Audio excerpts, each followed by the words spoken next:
ਜਦੋਂ ਗੁਰੂ ਤੇਗ ਬਹਾਦਰ ਸਾਹਿਬ यहाँ गुरुद्वारा बनाने के सेवा किए तो ये 2 लक्कर मंगाए थे पहले दरवाजे के चौखट के लिए। गुरु तेग बहादुर साहब महाराज बोले बड़ी मिस्त्री को इसको काट के काम चलो। जब ये लकड़ काटते थे तो ये आपस में बड़ छोट हो जाया करते थे, इसलिए गुरु तेग बहादुर महाराज ये लकड़ी को छोड़ा दिए कि ये लकड़ी पूजा करने जोग है, इसको काटने लोग जोग नहीं है। इसके लिए इनको थन साम नाम रखे ने। जो भी संगत इसको गले मिल के कारोबार बच्चे थे पढ़ाई लिखाई किसी समस्या दे हल, इनको गले मिल के शंकर अरदास विनती प्रार्थना करके जाते हैं, उनको हर एक मनकामना यहाँ पर पूरा हो जाता है। दसम पिता वर्गी जग अंदर काल सकदा होर काल कोई नहीं, जेड़ा पुत वारे ऐसा पिता कोई नहीं, जेड़ा पिता वारे ऐसा बाल कोई नहीं। जब गुरु गोविंद सिंह जी पटना साहिब से पंजाब पहली बार जा रहे थे, उनकी उम्र थी सिर्फ 7 साल और साथ में काफ़ी सारी संगत और अपनी माताजी और मामा जी के साथ वापस जा रहे थे। तो पहला पड़ाव या पहला दिन जहाँ पे वो जाके रुके थे वो ये गुरुद्वारा साहिब था पटना से चल के। तो यहाँ आ चुका अपने पास, सुबह सुबह ब्रेकफास्ट आराम से खाते हैं भाई, काफ़ी मस्त है। तोंदी गुड मॉर्निंग, गुड मॉर्निंग बोल दे, गुड मॉर्निंग बोल दे। अभी कुछ नहीं बोलेगा, सो के उठा है। गुड मॉर्निंग दोस्तों, क्या हाल है? होप सब बड़े होंगे और बढ़िया ही होने चाहिए। मैं भी यहाँ मस्त हूँ, मस्त ही अपनी मॉर्निंग स्टार्ट चुकी है। तख्त श्री पटना साहिब से हुई, पटना शहर से मॉर्निंग स्टार्ट हुई है अपनी। और आज हम जाने वाले हैं भाई, जो हमने कल छोड़ दिए थे गुरुद्वारे दर्शन करने के लिए, वो आज सारे गुरुद्वारे दर्शन करेंगे बचे हुए, और फिर हम निकलेंगे आगरा की तरफ। भाई सुबह सुबह उठ चुके हैं, चेकआउट करने का टाइम हो चुका है। जहाँ हम रुके हुए थे ना उस जगह पे, बेसिकली जो सराय रुके थे, फर्स्ट डे हमने इसके बारे में बताया था सारा कुछ। तो अभी निकलने का टाइम आ चुका है, बाकी चलते हैं। अगर किसी को जानना हो तो वहाँ से जाकर सर्च कर सकता है। काफ़ी बढ़िया और काफ़ी सारे बड़े बड़े रूम्स बने हुए हैं भाई। एक फ्लोर पे 7 और टोटल 1 2 3 4 फ्लोर हैं भाई। चलो भाई चलते हैं बाहर।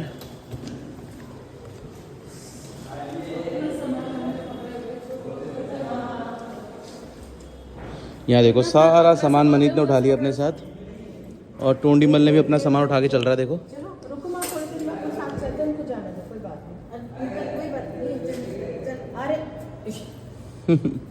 आप दोनों जाओ नीचे, हम आते हैं। बाय टोंडी। कोई बात नहीं, आप चलो नीचे। उसे टेंशन हो गई कहीं मेरा सामान यहाँ छोड़ देंगे, लेके नहीं जाएंगे साथ में। नहीं, ये देखिए बाहर दुकान है। बाहर दुकान है, सारा सामान हम यहीं छोड़ के जा रहे हैं। अभी हम गुरुद्वारे दर्शन करने जा रहे हैं ना, जब वापस आएंगे रेलवे स्टेशन जाने के लिए, आगरा जाने के लिए, तब उठा लेंगे सारा सामान। चलते हैं भाई। हमारे टोटल 5 गुरुद्वारे के दर्शन अभी और बाकी हैं, जिनमें से हम देखते हैं कितने दर्शन कर पाते हैं, क्योंकि भाई आसान नहीं है सारे गुरुद्वारों के एक ही दिन में दर्शन कर पाना। फिर अगर आप किसी गुरुद्वारे जाओ ना तो वहाँ बैठने में मन करता है, पाठ सुनने का मन करता है, एक ही दिन में सब कुछ नहीं हो पाता। हो रखा भैया, हो रखा है। तो स्टे वाली लोकेशन से बिल्कुल बाहर आ चुके हैं। सामने बाल लीला गुरुद्वारा साहिब है, और यहाँ अपनी गाड़ी बाहर ही खड़ी मिल जाती है भाई आराम से। यहाँ गाड़ी के अंदर आके बैठ गए, अभी जा रहे हैं हम सारे गुरुद्वारे दर्शन करने के लिए।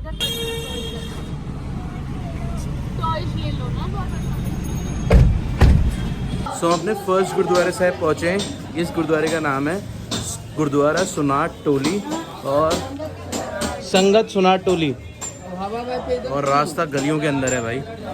चलते हैं अंदर। तो गुरुद्वारा साहिब काफ़ी बड़ा है, लेकिन अंदर तक आने के लिए गाड़ी के लिए रास्ता नहीं है, थोड़ा बहुत ही पैदल चले, ज़्यादा नहीं है।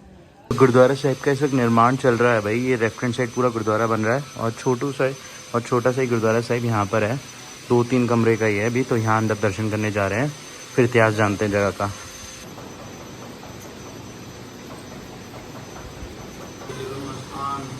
पटना साहब जिले आप जी के दर्शन दीदारे हो रहे हैं। केवली जगह बहुत भागा वाली है। धन गुरु नानक देव जी जदों पूरब दे यात्रा करते पटने विखे आए। भाई मर्दाने ने आख्या महाराज भुख लगी है, कुछ छकाओ नहीं तो मेरे दम टूट जाएंगे। धन गुरु नानक देव जी ने एक बट्टा चुक के मर्दाने नूं खड़ा दिता, बोलो सतनाम श्री वाहिगुरु। सो बाबा जी ने मुझे गुरुद्वारे का इतिहास बता दिया है। मैंने पूरा रिकॉर्ड नहीं किया अंदर, मैंने सुन लिया। आप लोगों को आराम से गाड़ी में बताऊंगा, क्योंकि वो पंजाबी में बोल रहे थे और हमारी काफ़ी सारी ऑडियंस जो है वो हिंदी में ही समझ पाती हैं, ये नॉर्थ ईस्ट से भी है, तो इसलिए मैं आराम से उन्हें वहाँ जाके समझाऊंगा भाई। चलो भाई चलते हैं। सो जस्ट अभी मैं गुरुद्वारा साहिब दर्शन करके वापस आया हूँ भाई, और आप लोगों को इतिहास बता दूँ गुरुद्वारा साहिब का।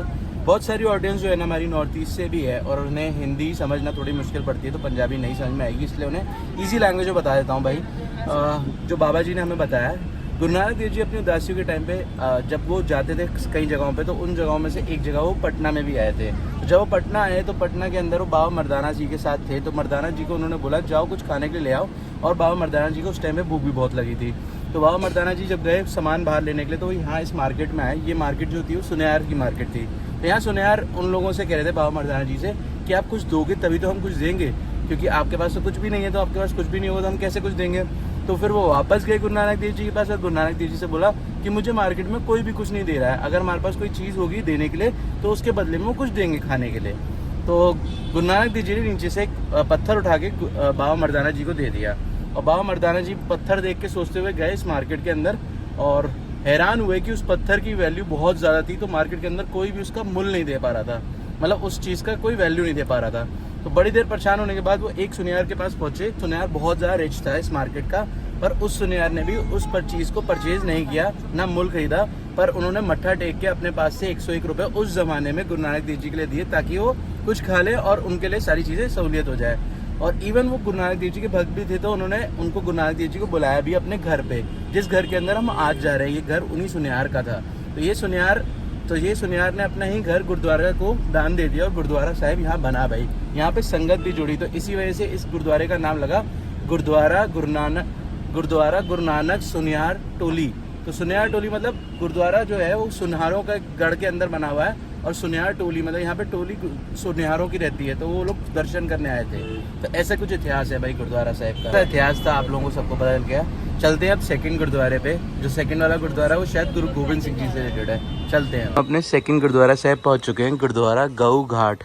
इस गुरुद्वारे के जस्ट बैक साइड में ही नदी है, और जो हमें पूरा टूर करा रहे हैं इन्हें एक एक गुरुद्वारे का इतिहास पता है, जबकि ये बिहार से बिलोंग करते हैं, लेकिन तब भी थोड़ी थोड़ी पंजाबी भी बोल लेते हैं, क्योंकि पूरे दिन पंजाबियों के साथ रहते हैं ना, इसलिए। चलो इनके मुंह से भी थोड़ा सा इस गुरुद्वारे का इतिहास जानते हैं। बिल्कुल सही बता रहे हैं, बताना भैया।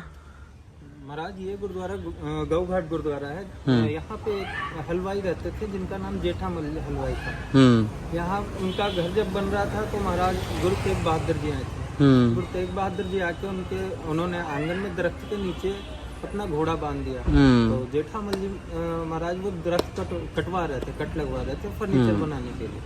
तो महाराज ने कहा, उनको रोका, बोला कि ये आंगन की दरख्त है, आंगन के दरख्त में जान होती है, आप इस दरख्त को काटो मत। तो वो महाराज का बात जेठामल जी नहीं सुने, उन्होंने कटवा दिया। फिर अपना जब वो चौखट बनवा रहे थे, घर का फर्नीचर दरवाजा, तो उस दरख्त का यूज कर रहे थे। तो दरख्त जब चौखट बनाने के लिए कारपेंटर ने दरख्त काटा, तो वो जब इक्वल करके काटे तो एक बड़ा एक छोटा हो जाए। काट इक्वल रहे थे और बड़ा छोटा हो रहा था। राज ने उन्हें आशीर्वाद दिया कि गंगा गौ रूप में आके आपको स्नान ध्यान नित्य क्रियाक्रम कराएगी। तो गंगा गौ रूप में आके उनका स्नान ध्यान कराती थी, इसलिए इस गुरुद्वारे का नाम गौ घाट गुरुद्वारा हुआ। क्या जेठामल जी का उद्धार हुआ। चल क्या बात है जी। चलते हैं भाई अंदर गुरुद्वारा साहिब के दर्शन करने के लिए। काफ़ी ज़्यादा अच्छा लगा कि मतलब यहाँ के जो लोकल लोग हैं उन्हें भी हिस्ट्री पूरी एक एक चीज़ की यहाँ की पता है भाई, इसलिए मैंने आपको हिस्ट्री भी उनके थ्रू भी बताई। बाकी हिंदी में बोल रहे थे तो ईजी भी था समझाना। बाकी चलते हैं अंदर अभी दर्शन करने के लिए गुरुद्वारा साहिब के अंदर।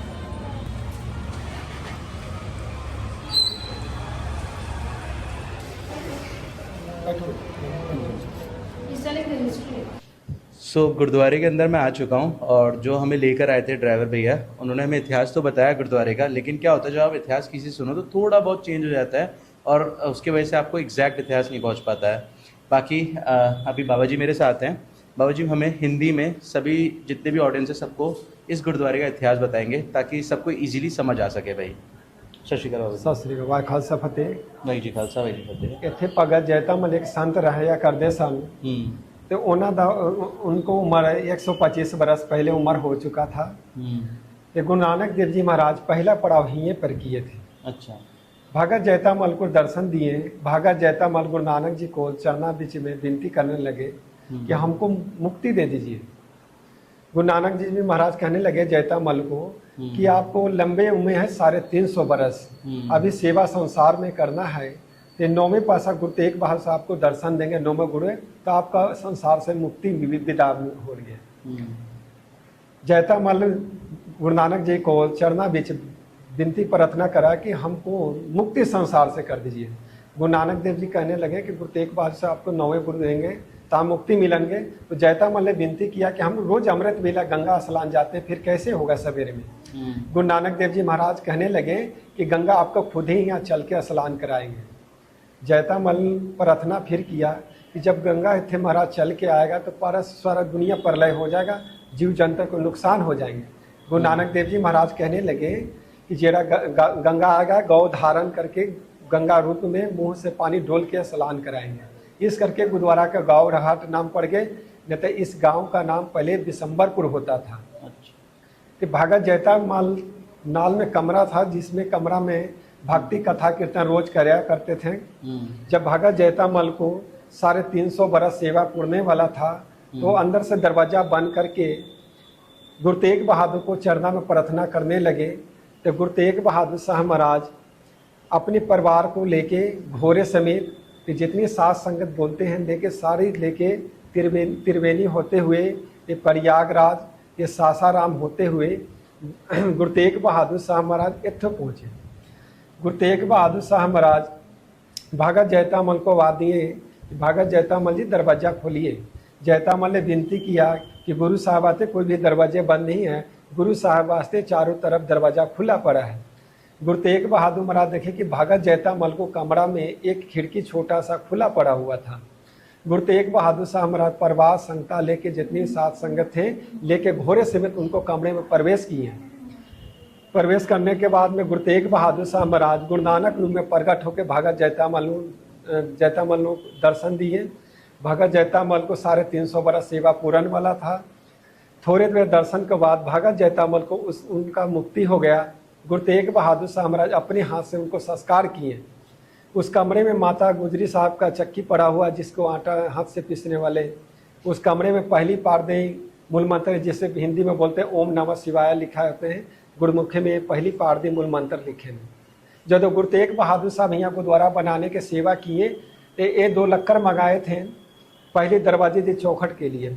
गुरु तेग बहादुर साहब महाराज बोले बड़ी मिस्त्री को इसको काट के काम चलो। जब ये लकड़ काटते थे तो ये आपस में बड़ छोट हो जाया करते थे, इसलिए गुरु तेग बहादुर महाराज ये लकड़ी को छोड़ा दिए कि ये लकड़ी पूजा करने जोग है, इसको काटने जोग नहीं है। इसके लिए इनको थन साम नाम रखे ने।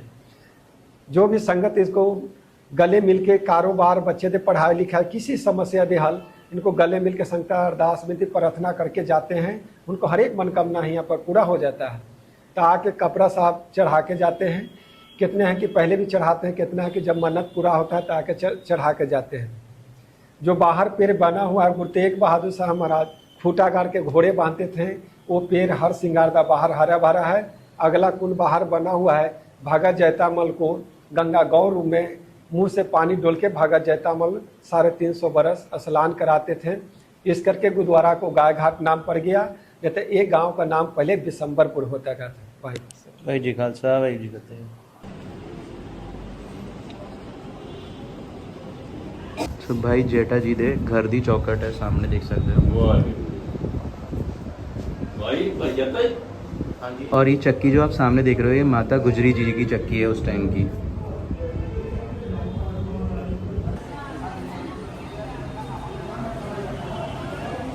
सो ये जो दरख्त है यहीं पे घोड़े बांधा करते थे गुरु तेग बहादुर जी। और इसके पीछे ही गंगा कुंड, एक गंगा कुंड है जहाँ पे भाई जेठा जी को गंगा स्नान कराया जाता था भाई इस जगह पे ही। भाई एक चीज़ देखनी चाहिए कि हम तो सिर्फ 1 या 2 दिन सेवा करने के बाद ही गुरुद्वारे से चले जाते हैं और सोचते हैं कि बहुत सेवा करिए, लेकिन कोई इंसान 300 साल तक उम्र तक उन्होंने सेवा करी, मतलब 200 साल उन्होंने सेवा करी।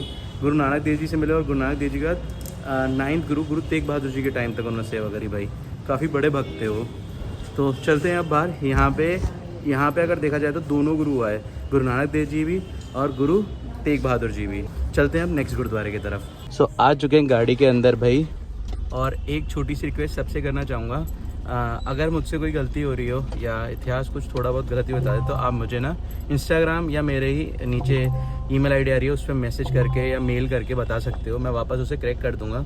जो मेरा मोटिव है वो ये है ताकि दूर दूर तक जो गुरसिक्की के बारे में नॉलेज वो सारे तरफ फैले और सबको सिर्फ नॉलेज मिले, बाकी और कोई मोटिव नहीं है। और गलती किसी से भी हो सकती है, हम सब इंसान हैं, तो उस गलती को सही करने की पूरी कोशिश करूँगा और उसके लिए पहले से मैं माफ़ी भी मांग रहा हूँ।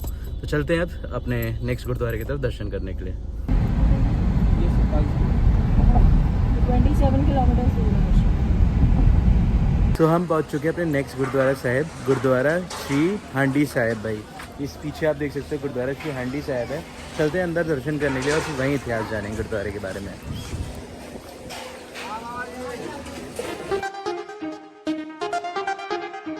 दसम पिता वर्गी जग अंदर काल सकदा होर काल कोई नहीं, जेड़ा पुत वारे ऐसा पिता कोई नहीं, जेड़ा पिता वारे ऐसा बाल कोई नहीं। जब गुरु गोविंद सिंह जी पटना साहिब से पंजाब पहली बार जा रहे थे, उनकी उम्र थी सिर्फ 7 साल और साथ में काफ़ी सारी संगत और अपनी माता जी और मामा जी के साथ वापस जा रहे थे। तो पहला पड़ाव या पहला दिन जहाँ पे वो जाके रुके थे वो ये गुरुद्वारा साहिब था पटना से चल के। तो इस गुरुद्वारा साहिब में इतनी सारी संगत पहुंची और उन्हें खाने का इंतज़ाम कुछ भी नहीं था। तो यहाँ पे एक लेडीज़ रहती थी जिनकी एज काफ़ी ज़्यादा थी। गुरु गोविंद सिंह जी ने उनसे मिलके उनसे बोला कि माता जी अगर आपके पास कुछ बना है तो खाने के लिए दे दीजिए। तो माता जी के पास कुछ बना नहीं था, वो बहुत बुजुर्ग थी। हांडी के अंदर थोड़ी सी खिचड़ी उन्होंने बनाई थी, तो वो गुरु साहिब जी के पास लेके आए और उन्होंने बोला बस मैं इतनी ही खिचड़ी बनाई है, और वो खिचड़ी सिर्फ माता जी के बराबर ही थी कि वही खा लें। गुरु साहिब जी ने उस हांडी को हाथ लगा के अरदास करी और माता साहिब को बोला कि ये हांडी से आप खिचड़ी सबको खिलाएं, सबको परोसे। माता जी ने उसी हांडी से सबको खिचड़ी खिलाई, पूरी संगत को, इवन गुरु साहिब जी को भी, और खुद भी खाई। और उसके बाद भी वो खिचड़ी बची भाई। उसके बाद यहाँ पे गुरुद्वारा साहिब बना और आज भी यहाँ संगत जो आती है उन्हें खिचड़ी खिलाया जाता है प्रसाद के रूप में। गुरुद्वारा साहिब के दर्शन करके हम आ चुके हैं भाई, अभी गाड़ी के अंदर बैठ चुके हैं। जब ड्रोन उड़ाया था तभी मैंने आपको दर्शन करते समय ही सारा इतिहास बता दिया है भाई। काफ़ी ज़्यादा बढ़िया लगा, बढ़िया तरीके दर्शन भी हो गए। बेस्ट चीज़ यही है कि जब हम यात्रा कर रहे हैं तो हमने अपने लिए कैब करी है और कैब के थ्रू हम सारे दर्शन कर पा रहे हैं। तो ये टूर बहुत बढ़िया तरीके से प्लान कर देते हैं भाई, तो ये काफ़ी ज़्यादा बढ़िया है। बाकी अभी चलते हैं हमारा लास्ट गुरुद्वारा साहिब, गुरुद्वारा कंगन घाट। अभी बाकी है दर्शन करना, तो वहाँ जा रहे हैं। रास्ते से हमने गन्ने का जूस भी ऑर्डर कर दिया। यहाँ पे गन्ने का जूस मिल रहा है हमको आराम से, काफ़ी ज़्यादा मस्त है। एक चीज़ मानूंगा भाई, बिहार के अंदर काफ़ी ज़्यादा चीज़ें सस्ती मिल जाती है खाने पीने की, आपको टेंशन लेने की ज़रूरत नहीं है। कल हम सब लोगों ने एक साथ लिट्टी चोखा खाया था। टोटल हम 8 या 9 लोग थे और 500 रुपये का बिल बना था, जिसके अंदर हमने पेट भर के देसी घी का खाना खाया था भाई, काफ़ी ज़्यादा बढ़िया। ज़्यादा कुछ नहीं हो रहा, तुम लिट्टी चोखा खाओगे? खाएंगे तो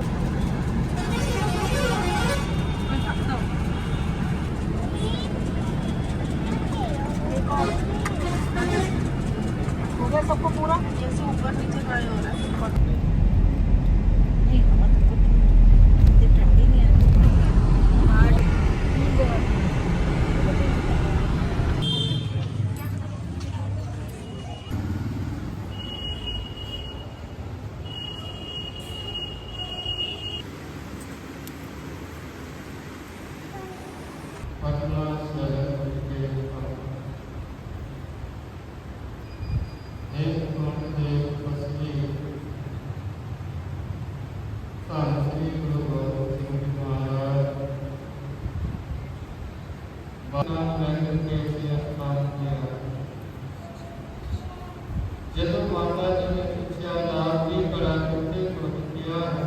ये स्थान कंगन घाट गुरुद्वारा साहिब है और ये स्थान जो है गुरु साहब जी के खुद के स्थान जहाँ पे वो रहा करते थे बिल्कुल पास ही है उससे, और ये स्थान गंगा नदी के बिल्कुल पास है। इस स्थान पे गुरु साहब जी अपने दोस्तों के साथ बचपन में खेलने आया करते थे, और एक बार जब वो यहाँ खेलने आए तो खेलते खेलते उन्होंने अपना कंगन सोने का नदी में फेंक दिया।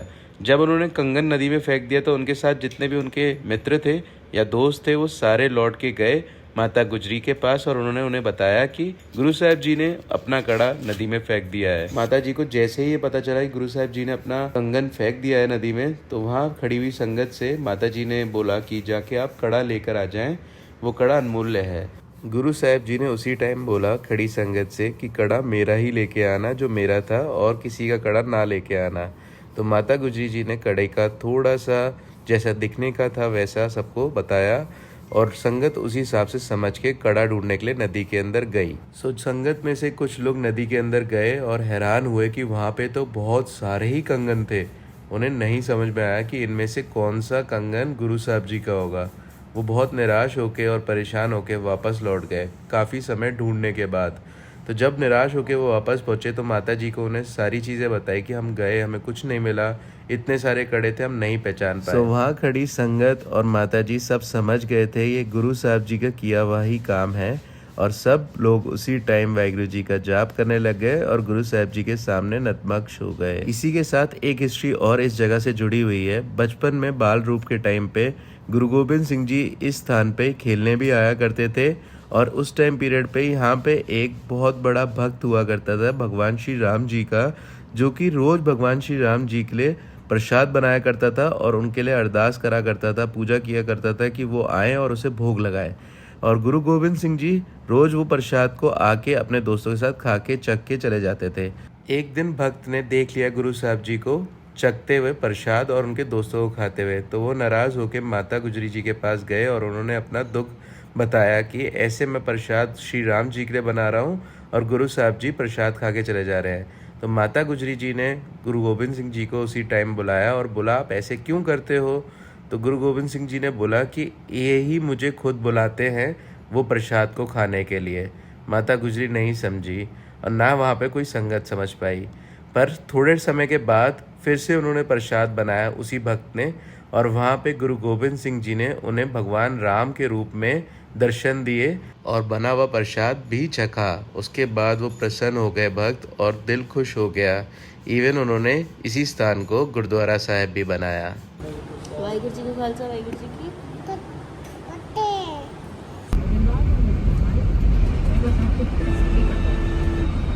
यहाँ से हमारे सारे गुरुद्वारों के दर्शन कंप्लीट होते हैं जो हमारे टूर के अंदर थे। एक गुरुद्वारा साहिब हमारे बिल्कुल पास ही था, बाल लीला गुरुद्वारा साहिब, वहाँ भी हम जाएंगे दर्शन करने के लिए। तो चलो भाई अभी वापस जा रहे हैं जहाँ हमारा स्टे है उस जगह पे।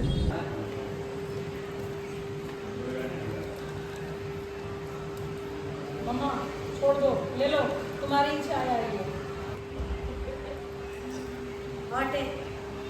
होते होते होते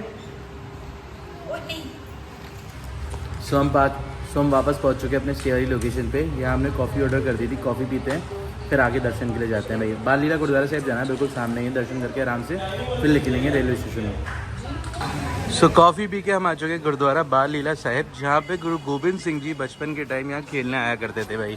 5 मंथ्स पहले मैं दर्शन करने आया था तो जोड़ाघर उधर नहीं होता था, पीछे साइड में होता था और गुरुद्वारे की एंट्रेंस उस तरफ से थी पहले। पर अभी गुरुद्वारे की एंट्रेंस बिल्कुल एंट्रेंस के साइड ही कर दी है, यहीं से आप सीधा गुरुद्वारे के अंदर एंटर कर सकते हो। काफ़ी खूबसूरत, सब पुराना जैसे पहले ही था ना गुरुद्वारा साहिब वैसे ही बना हुआ है। लेकिन गुरुद्वारे के बिल्कुल बगल में बहुत ज़्यादा मरम्मत चल रही है, बहुत सारी चीज़ें बन रही हैं। यहाँ पे एक नई निवास बन रही है जिसके अंदर बेसिकली आप स्टे कर सकते हो जब भी आप दर्शन करने आओ। तो ये बहुत बढ़िया है भाई, यहाँ पे आप स्टे कर सकते हो। AC होंगे रूम्स और नॉन AC रूम्स भी होंगे, बड़े बड़े रूम्स भी होंगे। इवन पीछे भी बहुत बढ़िया सराय बनी हुई है। बाकी चलते हैं अंदर दर्शन करने।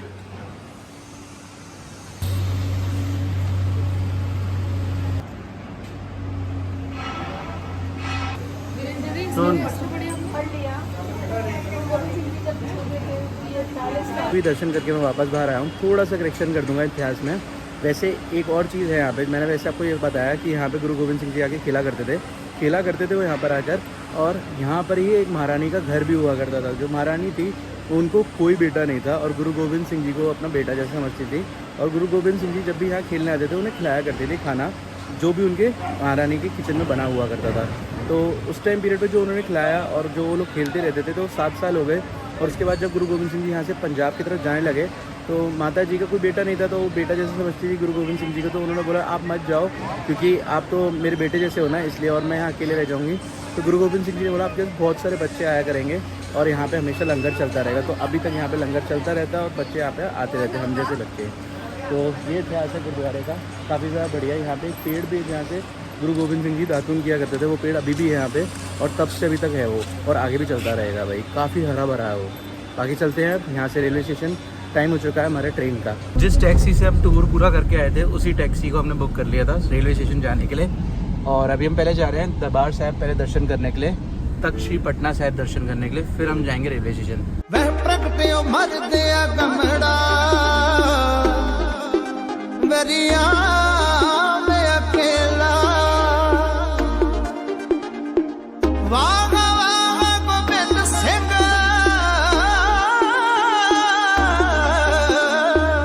तो अभी हम सीधा रेलवे स्टेशन जा रहे हैं। अभी टाइम है वैसे दर्शन करने के बाद भी रेलवे स्टेशन में पहुंचने का, तो चलते हैं भाई। वैसे हमारी जो ट्रेन है वो यहाँ से थोड़ा सा ही पीछे, 1-2 स्टेशन पीछे से ही स्टार्ट हो रही है, पर हैरानी की बात ये जहाँ से वो स्टार्ट हो रही है वहीं से 1 घंटा लेट चली है भाई। चलो कोई बात नहीं, चलते हैं सीधा रेलवे स्टेशन।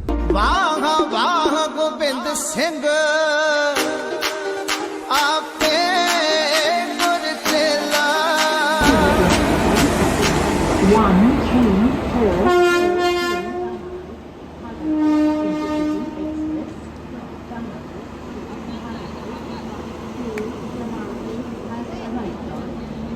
सो मैं इस वक्त रेलवे स्टेशन पहुंच चुका हूं भाई, और रेलवे स्टेशन पहुंच कर बड़ा खतरनाक हाल देखा मैंने। लोग प्लेटफॉर्म मतलब पटरी पे उतर के ट्रेन के अंदर चढ़ रहे थे भाई, प्लेटफॉर्म छोड़ के पटरी पे उतर गए थे।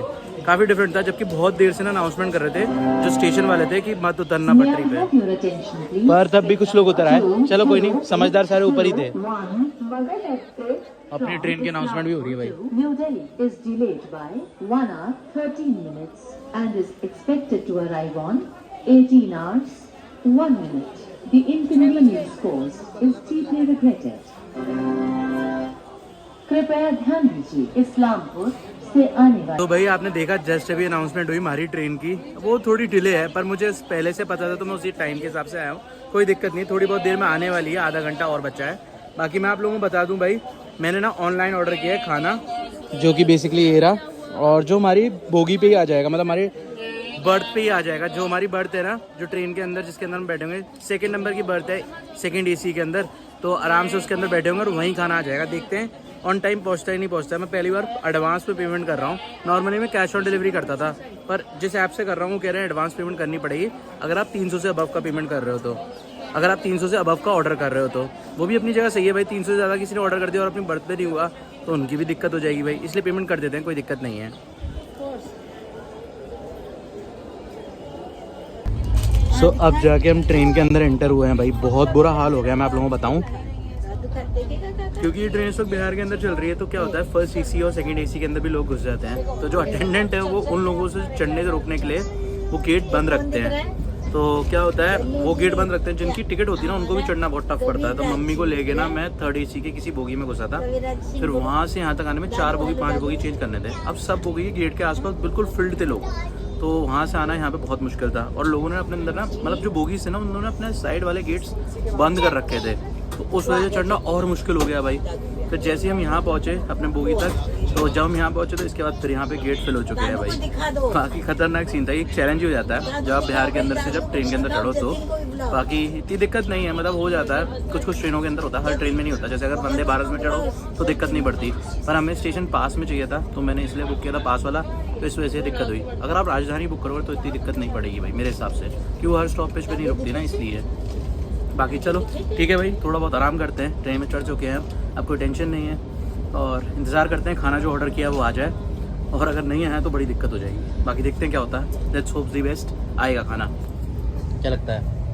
आ जाएगा। यहाँ मस्त अपना गेम हो रहा है, सत्ती बाजार।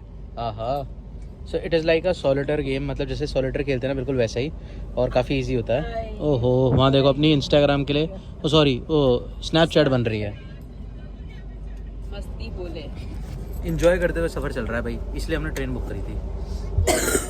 भाई बस पहुँचने वाले हैं, अभी स्टेशन आने वाला, आरा जंक्शन।